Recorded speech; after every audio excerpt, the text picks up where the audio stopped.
Hey, everybody. Welcome back to our first director's chair of the 2021 season. JJ Duke here with you. Join with me, as always, is Fairfield University's Director of Athletics, Paul Schlickmann. Paul, first off, it's been a while since we've done this. How are you doing? I'm doing fine, JJ. It's great to be back with you, and certainly always appreciate the time that we spend together on these efforts. And I'm doing great. Family's good, and I hope you and yours are the same. Thank you very much. Yeah, definitely, for sure. Happy to be in the new year as well. And certainly things are going to be picking up as we really hit into the stretch run of this 2020-2021 athletics season.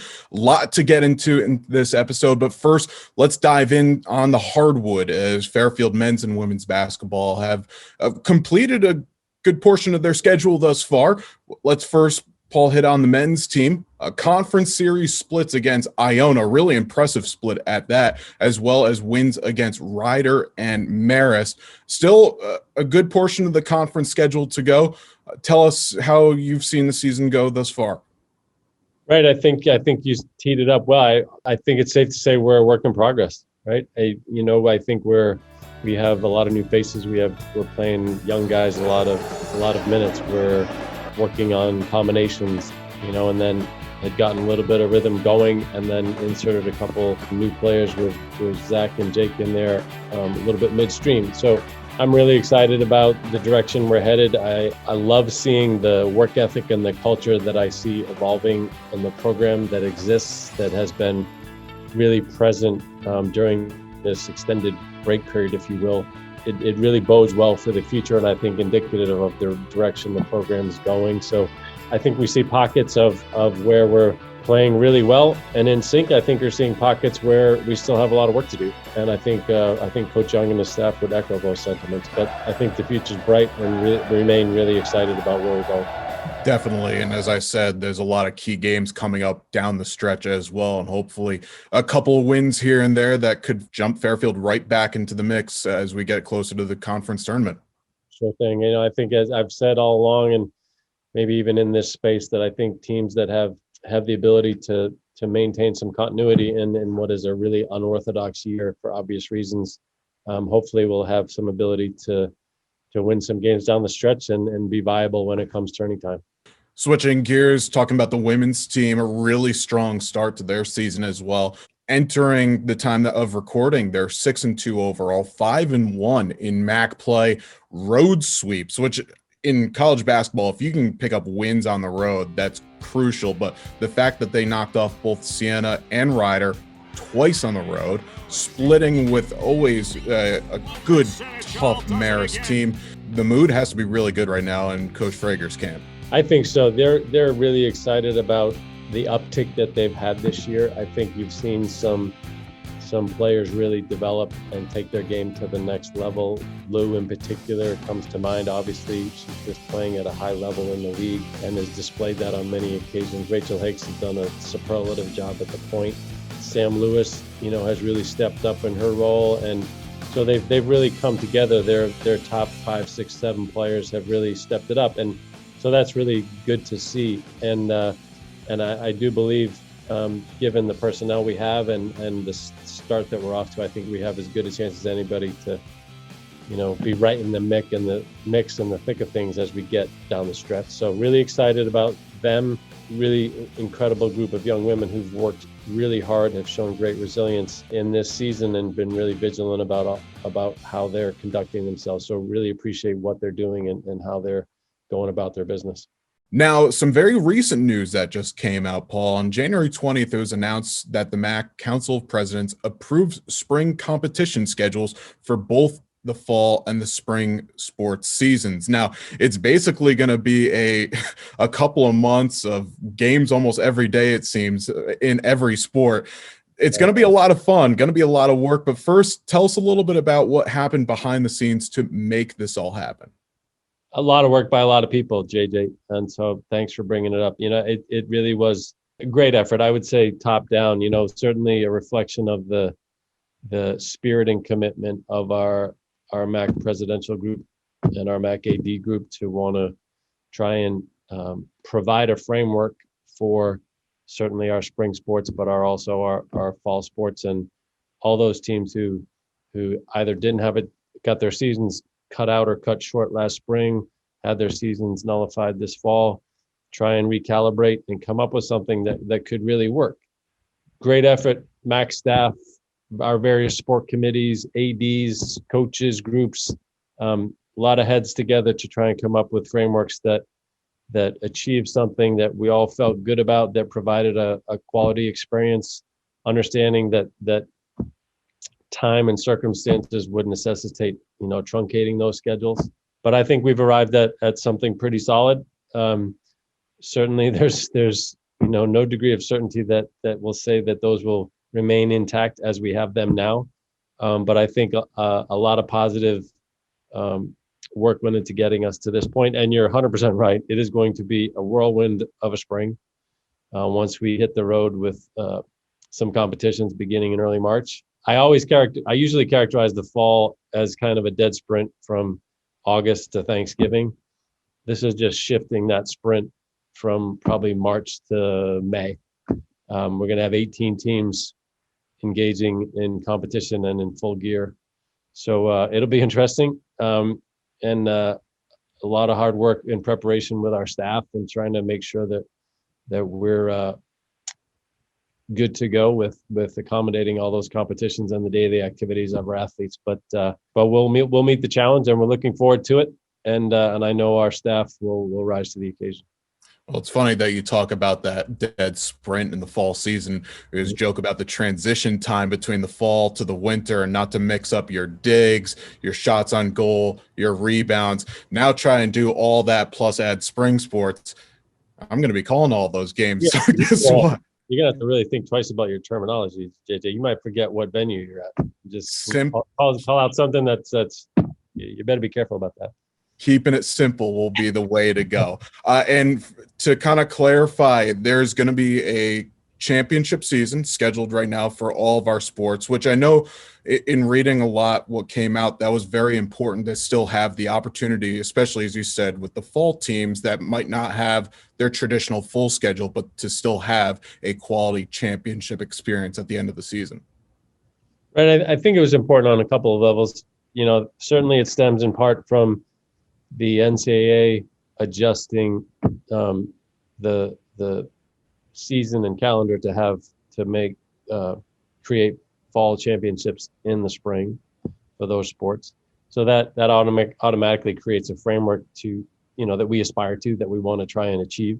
It was really important, I think, as a starting point to make sure that our athletes had some form of competition. At the end of the day, that's what's most important to them. That's what they aspire to every day. That's what they live and breathe for. And so we felt like that was the primary goal. But certainly, given that NCAA framework was sitting there, backing into a MAC championship, creating something that, would maintain that bridge, that AQ structure in most cases to the NCAA championships. And then backing into a schedule that would allow us to have teams engage in some meaningful level of competition, have some level of preparation and progress by the time you hit the championship, and then hopefully have a reasonable sense of readiness for that team that would advance to the tournament. So multi-layered, but certainly very important to try and create that opportunity. As you know, I think all our athletes and certainly athletes at other institutions in the MAC, that playing in conference championships is a big deal. And for a lot of them, that's the penultimate, and it means so much to so many. It was very important for us to try and maintain that as best we could. So for all that information, again, make sure to head over to fairfieldstags.com, as the schedules have been released for a number of teams, and still for a number of teams that haven't had it released at time of recording. They're currently being finalized. So more details will be coming soon. And Paul, also keeping on the theme of resiliency for a moment, we were actually talking about this before we started recording, and the Fairfield student body as a whole had a unique experience in their education for the fall semester, but a fair credit to our student athletes, because they did a absolutely wonderful job in the classroom this past fall, and really kind of even exceeding some of our own expectations, which, to be fair, are pretty high up there. Right. No, you're right. Exceptional. exceptional job, and the stats bear it out. Every team with a 3.0 or above from this past semester, a record number of 4.0s, 50 4.0s, just unbelievable stats. The results speak for themselves, but I would say, as I have said so often and continue to say, I'm just really impressed with the academic acumen and caliber and intellectual curiosity of all of our students. And in particular, in this, going back to last semester when we just as many, virtually all universities, we had to pivot really quickly to virtual learning. Just incredibly impressed with how quickly they adapted to that. I imagine it speaks quite directly to the acumen and ability of this generation to do that, and their ability to switch gears or their ability to switch gears with the technology, certainly. I can tell you when I was a student at Trinity, I'm quite certain I would not have pivoted that well, and my GPA probably wouldn't reflect that as well as our students have done. But I'm really impressed, continually proud of just how seriously our athletes take their academic pursuits, and it just continues to show great results. And so it's something we obviously take great pride in, and it's part of the Fairfield Stags athletics experience. We want students and prospective student athletes who aspire to that, who want that model, who want to play at the highest level and achieve have a great academic experience and get a great education, because I do believe they are in concert with each other. So it's what we're all about, and our athletes continue to achieve at a high level. So it's really, really inspiring and impressive at the same time. Yeah, congratulations to all of our student athletes on a job well done, and looking forward to seeing what you all will do in the spring semester. Another nice bit of news that has come forward recently, and something that has been in the works, Paul, for quite a while right now, but it was recently unveiled on social media. Great job, by the way, by our external team in putting that video together. But men's soccer have a new locker room, and I know we've talked a little bit about this in the past about how important facilities are. Let's face it, for a lot of our student athletes, the locker rooms are where you spend a lot of your time just getting that overall team bonding experience. And the men's soccer team, they have an absolute dandy of a locker room now to call their own. You hit it on a number of levels, JJ, so thank you. It is, I would concur with you, first of all, that kudos to our external team for the wonderful job they did in the promotional piece that went out, revealing that locker room. If you haven't had a chance to look at it, I certainly would encourage you to do so. It is spectacular and state of the art. I can't imagine there's many, if any, Division I soccer locker rooms in the country that are better, quite frankly. So I credit a lot of folks for getting us to that point.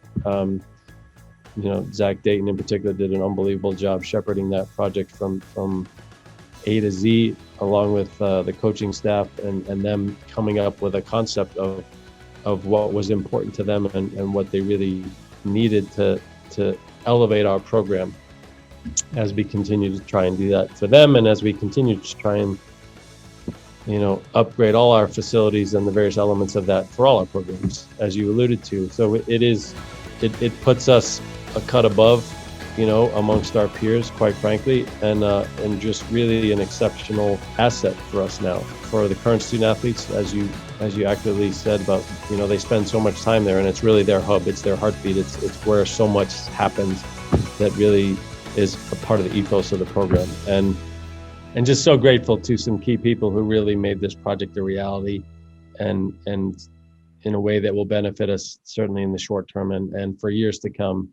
Rob McMahon, who's been, nobody's been more supportive of Fairfield men's soccer than he and his family, and their lead gift and exceptional support was obviously critical in making this a reality and making it happen. So eternally grateful to Rob and his family.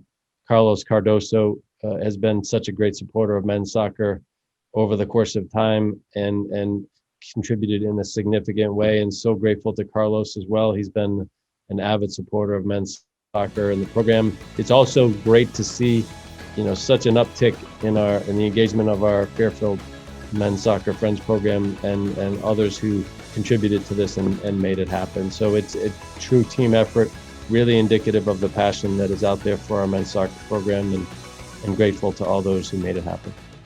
This is now the segment that a lot of people always tune in about to hear what is currently the latest update with Fairfield's Convocation Center and basketball arena. Yeah, we're rolling. We're very much re-engaged with our transition team and the various aspects of that, and the various nuances of things like scoreboards and broadcast systems and floors and all the key components that will go into what will make this the wonderful facility that it's going to be. Branding as another very big example of that is critically important to what this building will look like and how it will operate. But to cut to the chase, the plan is to begin as soon as possible, directly after the end of the basketball season this year, the end of the winter season, and get rolling. And we're really excited about that.